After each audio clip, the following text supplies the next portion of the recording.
अदृश्य दुनिया YouTube channel को लाइक करें, सब्सक्राइब करें और बेल आइकन को ऑल पर सिलेक्ट करें ताकि आने वाली हमारी सारी वीडियो आप देख सकें। जय श्री महाकाल हमारी यूट्यूब फैमिली।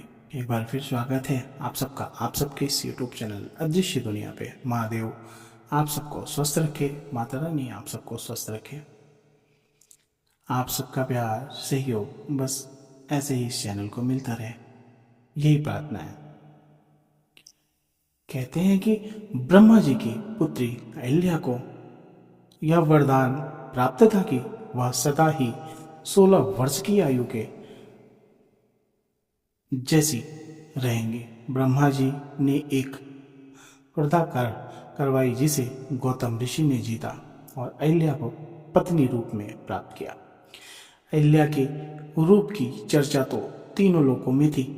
अपने रूप, गुण, सौंदर्य और पतिव्रत धर्म के पालन के कारण ही वह भक्तों के मन में बसी हुई है। देवराज इंद्र ने जब अहिल्या के बारे में सुना तो उन्होंने सूर्य से उसकी सुंदरता के बारे में पूछा। सूर्यदेव ने इंद्र देव की भावना भाप कर अपनी समर्थार्थ जताई। तब इंद्र ने चंद्रमा से पूछा तो उसने कहा कि अहिल्या से अधिक रूपवती, गुणवान और पतिव्रता स्त्री सारी सृष्टि में कोई नहीं और नहीं है।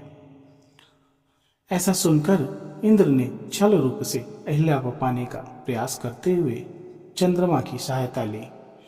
योजना बनाई कि जब ऋषि गौतम प्राप्त ब्रह्म मुहूर्त में गंगा स्नान को जाएंगे, उसी समय अहिल्या को पाने के लिए सही समय है।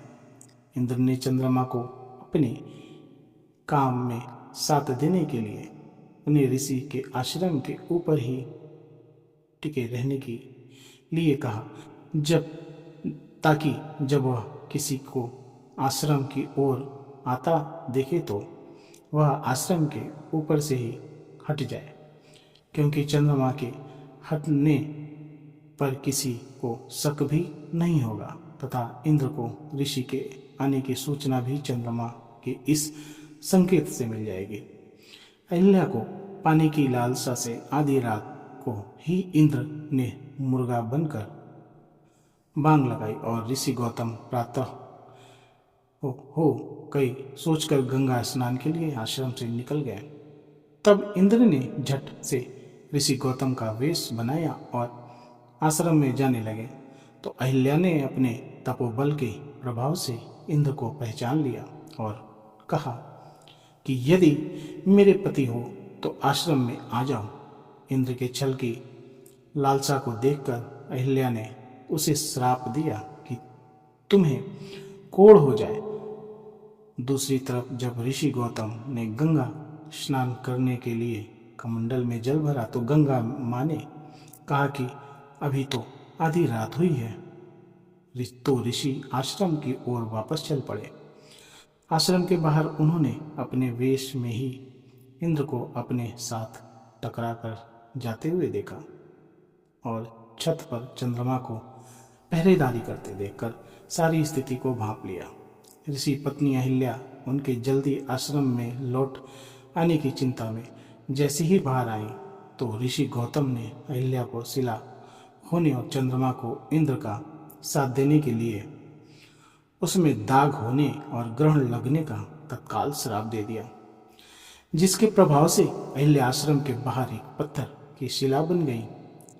देवर्षि नारद ने तब ऋषि गौतम को अहिल्या के बेकसूर होने के बारे में बताया तो उन्होंने कहा कि श्राप तो नहीं मिटाया जा सकता, परंतु उन्होंने अहिल्या को एक वरदान भी दे दिया कि सूर्यवंशी भगवान श्री राम जब उस शिला के साथ अपने चरणों का स्पर्श करेंगे तो पूर्ववत हो जाएंगे।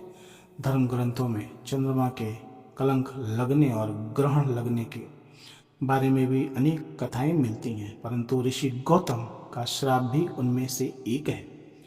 मिथिला में राजा जनक के धनुष यज्ञ को दिखाने के लिए गुरु विश्वामित्र उन्हें साथ लेकर जा रहे थे तो आश्रम के एक दिक माघ माही खग मृग जीव जंतु तह नाही पूछा मुनि शिला प्रभु देखी, सकल कथा मुनि कहा विशेषी। गुरु विश्वामित्र ने बताया, गौतम नारी श्राप वश उपल देह धरि धीर, चरण कमल रज चाहती कृपा करो रघुवीर। श्री राम जी के पवित्र एवं शोक नाश करने वाले चरणों का स्पर्श पाते ही वह तपो मूर्ति अहिल्या प्रकट हो गई और भक्तों को सुख देने वाले प्रभु को सामने देखकर वह प्रभु चरणों से लिपट गई। प्रसक्त पद पावन सुख सावन प्रकट भई, तपपुंज साहि देखत रघुनायक जन, सुखदायक सनुख होय कर जोरी रही। अति प्रेम अधीरा पुलक शरीरा, मुख नाही अवाइन बचन कही। अति समय बड़भागी चर नहीं लागे, जुगल नयन जल धार वाही। भगवान श्री राम जी के पवित्र शोक को नाश करने वाले चरणों का स्पर्श पाते ही सचमुच वह तपो मूर्ति अहिल्या प्रकट हो गई। भक्तों को सुख देने वाले श्री रघुनाथ जी को देखकर वह हाथ जोड़कर सामने खड़ी रह गई। अत्यंत प्रेम के कारण वह अधीर हो गई। उसका शरीर पुलकित हो उठा, मुख से वचन कहने में नहीं आते थे। वह अत्यंत बड़भगनी अहिल्या प्रभु के चरणों से लिपट गई और उसके दोनों नेत्रों से जल प्रेम और आनंद के आंसुओं की धारा बहने लगी। धीरुज मन कीन्हा प्रभु कहूँ चीन्हा, रघुपति कृपा भक्ति पाई। अति निर्मल बानी असुति ठानी, ज्ञान जय रघुराई। मैं नारी आपवन प्रभु जग पावन, रवन रिपुजन सुखदाई। राजीव विलोचन भव भय मोचन, पातही सर नाही आई। फिर उसने मन में धीरज रखकर प्रभु को पहचान और रघुनाथ जी की कृपा से भक्ति प्राप्त की। तब अत्यंत निर्मल वाणी से उन्होंने इस प्रकार स्तुति आरंभ की। हे ज्ञान से जानने योग्य श्री रघुनाथ जी, आपकी जय हो। सहज ही अपित स्त्री हूँ और हे प्रभु, आप जगत को पवित्र करने वाले, भक्तों को सुख देने वाले और रावण के शत्रु हैं। हे कमल नयन, हे संसार जन्म मृत्यु के भय से छुड़ने वाले, आपकी शरण में आई हूँ, मेरी रक्षा कीजिए, रक्षा कीजिए। मुनि ने जो मुझे साथ दिया सो बहुत ही अच्छा किया। मैं उसे अत्यंत अनुग्रह करके मानती हूँ कि जिसके कारण मैंने संसार से छुड़ाने वाले श्री हरि आपको नेत्र भर कर देखा। इसी आपके दर्शन को शंकर जी सबसे बड़ा लाभ समझते हैं। हे प्रभु, मैं बुद्धि की बड़ी भोली हूँ, मेरी एक विनती, हे नाथ, मेरे और कोई वर नहीं मांगती, केवल यह ही चाहती हूँ कि मेरा मन रूपी भौरा आपके चरणों में की रज के प्रेम रूपी रस को सदा पान करता रहे।